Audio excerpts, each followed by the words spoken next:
Hey, you guys, it's your girl Jade, and I'm just gonna have to contain my excitement, contain my spirit in this very moment. Because if you don't look for what you're searching for, you will never find it. If you don't look for the truth, you will never find it. But me, I wanted to know. I wanted to know so bad. I wanted to know. So I had to get down to the facts of it all. And I read the Bible. I read the Quran. I read a book called The Desire of the Ages. I read, I researched, I read.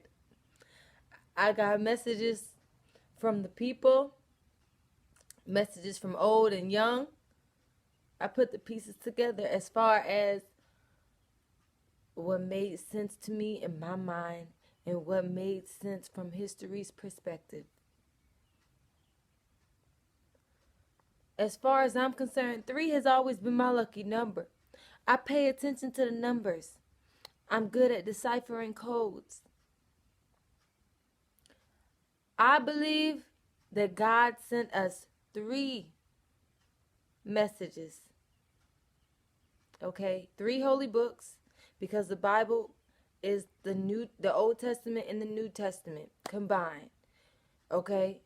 And then the Quran. 3 holy books.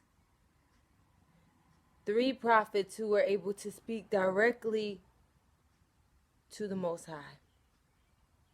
Moses, he brought the message. He got the 10 Commandments. Simple, right? Jesus came as a living testament of the message, as living proof that the book was a book of prophecy. Okay? And then not just that, he died for our sins. So he was the Redeemer.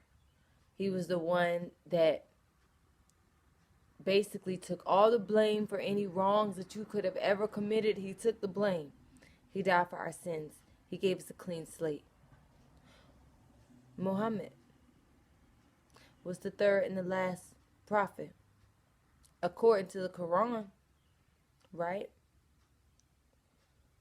And the Quran, basically, from my understanding, is a clear statement to mankind, okay? Because most people, they act like they can't read the Bible or they're confused about it. Okay, that's cool, because God sent you the Quran, which is a clear statement in words that are plain as day that any person could understand from a elementary grade reading level can get the Quran, because it's simple, plain English of who God is and what the true religion is, the truth. Okay? But not just that. Okay? If God sent 3 messages, he sent 3 prophets. The message, the Redeemer, and then complete understanding. So you could not say you didn't get this message, all right? The holy books are living books. They're books of prophecy, which means the things that are in the books come to be true in real life, throughout time, throughout history. That's because God is a living God.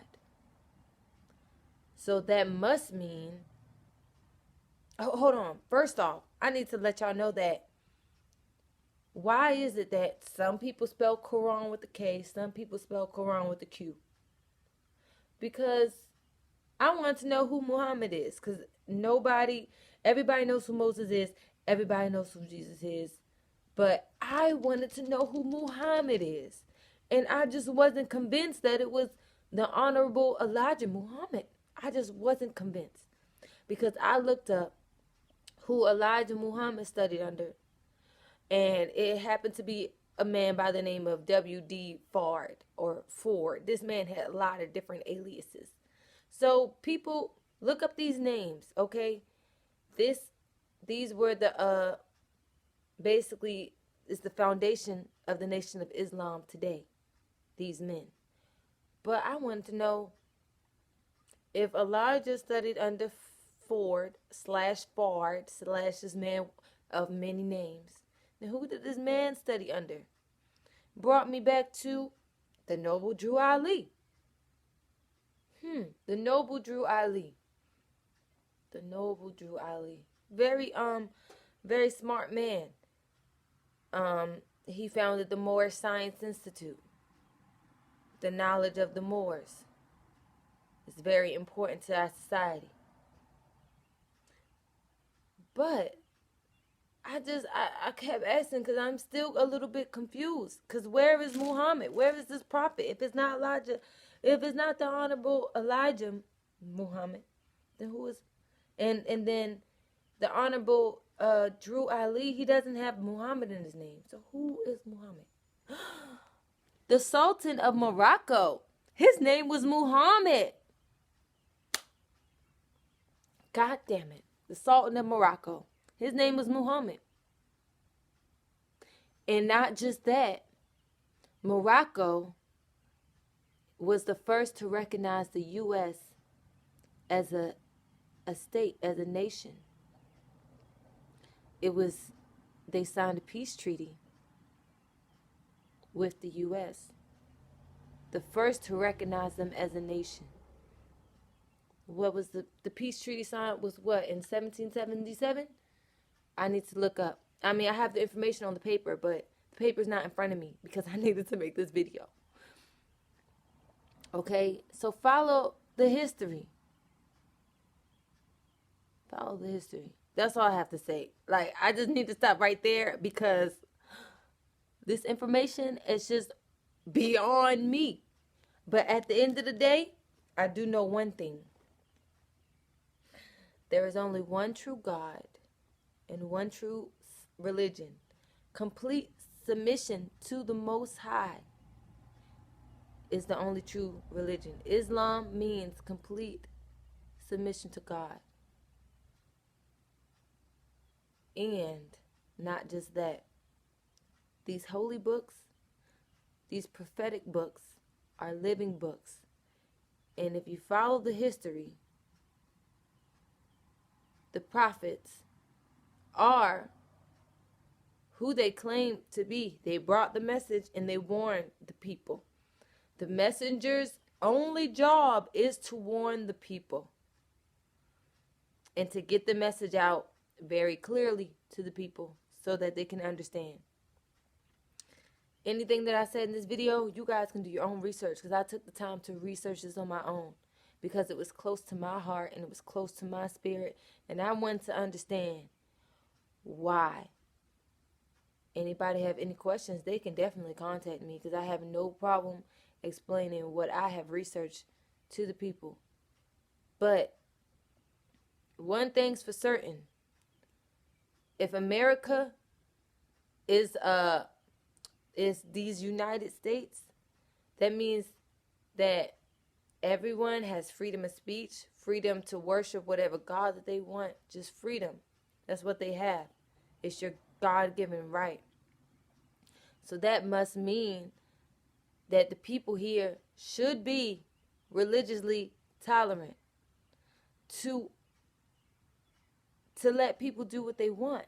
You have to be religiously tolerant. So you cannot, Christians shouldn't hate the Jews. The Muslims shouldn't hate the Christians. Nobody should be hating anybody. But we all should be putting information out there so everyone can have understanding, because everyone has freedom to worship or believe what they want to believe. So we shouldn't be attacking these people, or we shouldn't be trying to be separate from them. But at the same time, I tell the truth. I spread the truth, and that's just that.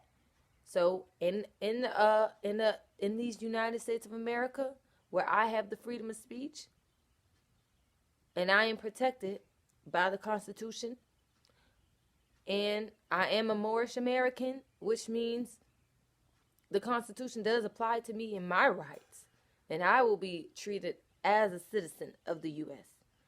based on what was negotiated by Muhammad and Thomas by Muhammad and the person who negotiated the treaty. I forgot his name at the moment, but it was signed by Thomas Jefferson. So you can look that up. So at the end of the day, just do your research, people, because this is the age of information, and the information is out there for the people who are seeking, who have eyes to see and ears to hear, and a brain to think. Use your own mind.